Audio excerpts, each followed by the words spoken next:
What's up, everybody? It's your girl B Octavia, and I am back with another video. Welcome back to my channel. I was sick for quite a while, but I'm getting back to me. I couldn't wait to get back, but of course, you know, being mindful of taking my time and things like that, I'm finally back to doing what I love doing. And I just wanted to take the time to say thank you. I really appreciate y'all for the well wishes and the encouragement.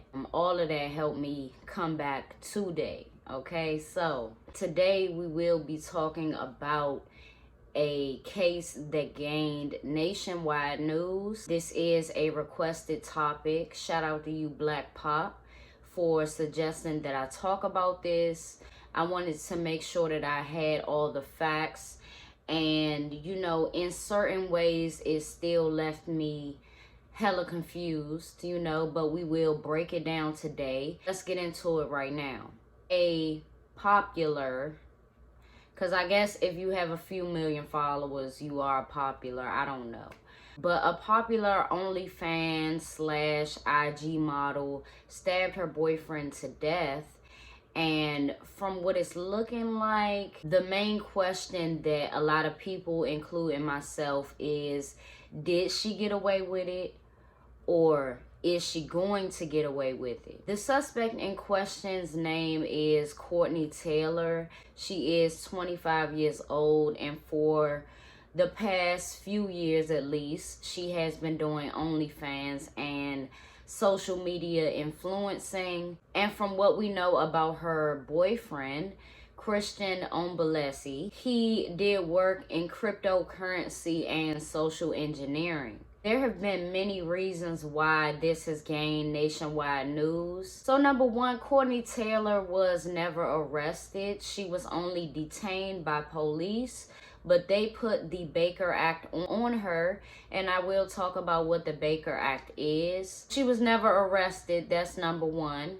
There still aren't charges put on her. Number two is, people feel as though since she is a white female and he was a Nigerian male, that her never being arrested is a form of discrimination against the victim. So even though a lot of people believe that the victim is getting discriminated against, shortly after this crime, tweets were uncovered that the victim made, and he made comments about Black women that a lot of people aren't here for. So as a result of those tweets being uncovered, it made a lot of people that did care about the crime at first, it made them not care about his demise anymore.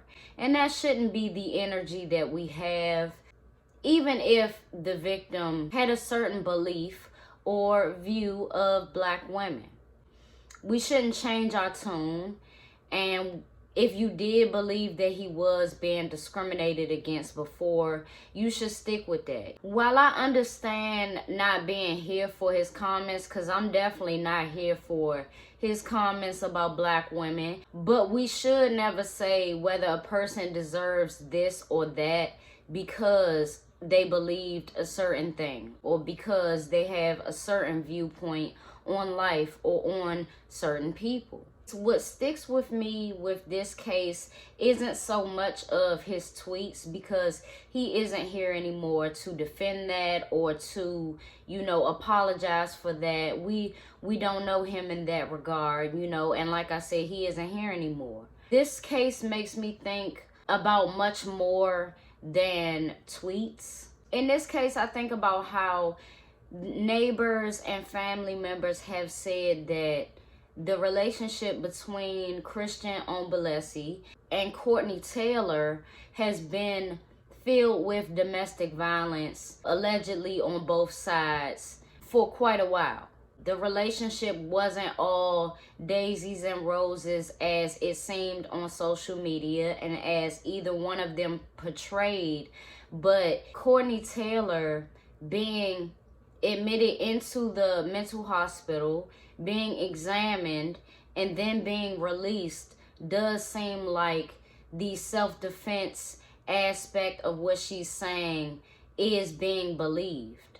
A viral short video came out of Courtney Tailor covered in blood in the apartment that she shared with Christian. And even though she was in handcuffs, she was only being detained at that time. And she was Baker acted shortly after being questioned by police because she was threatening to kill herself, okay? So this act is a Florida-based law. And this law basically means that law enforcement can force treatment for mental illnesses on someone who is a danger to themselves and or other people. Now, what I don't understand is it was already visible that she was a danger to somebody else. She caused physical harm to a person that resulted in their death.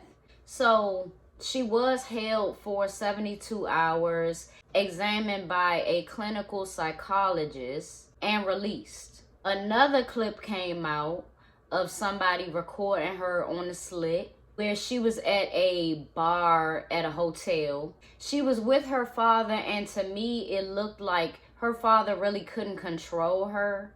And that's alarming to me that she would even be released from a mental hospital and able to walk around in a place, you know, and possibly get alcohol. Her lawyer has maintained that she stabbed Christian Ombulesi in self-defense. And I beg to differ.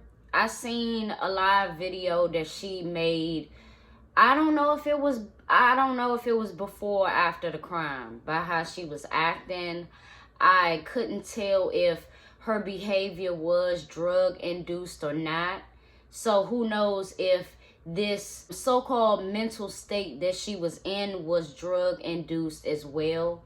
There's so much about this case that's not being said, whether she had alcohol in her system or not. A lot is unclear, but by the way it's being handled and by the family continuously feeling like they have to come out in defense of their loved one because he is being painted in such a negative light is truly heartbreaking. What I do want to say is just because she hasn't been charged right now does not mean that she won't be charged. I surely hope for the family's sake that there is movement in this case and answers for the family, because as confusing as it is for us, Lord knows it's way more confusing for the family in trying to find peace and justice.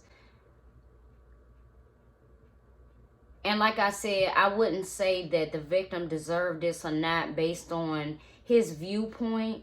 What I will say is, within relationships, the lesson that everybody should take from this is you got to be careful who you trust. And most importantly, cases like this aren't forgotten if the family does their due diligence.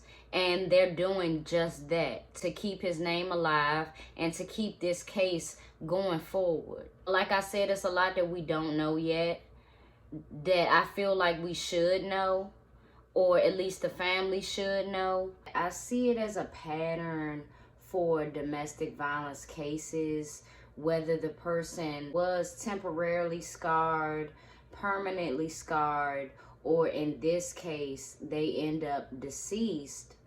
Even manslaughter in today's time doesn't carry a very heavy sentence, especially with mental health involved.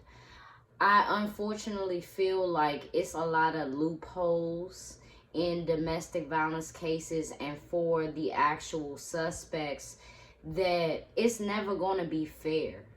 I keep high hopes for this case and for cases like this, but just talking about the history of domestic violence cases, I don't think it's going to carry that much time. And it might not be time as far as being locked up in prison, especially for people with a history of mental illness or several mental illnesses.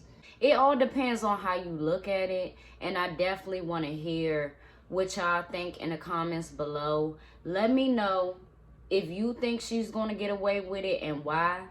And also, you know, some advice for people that are in these toxic relationships, because you wouldn't want to be on the other side of that.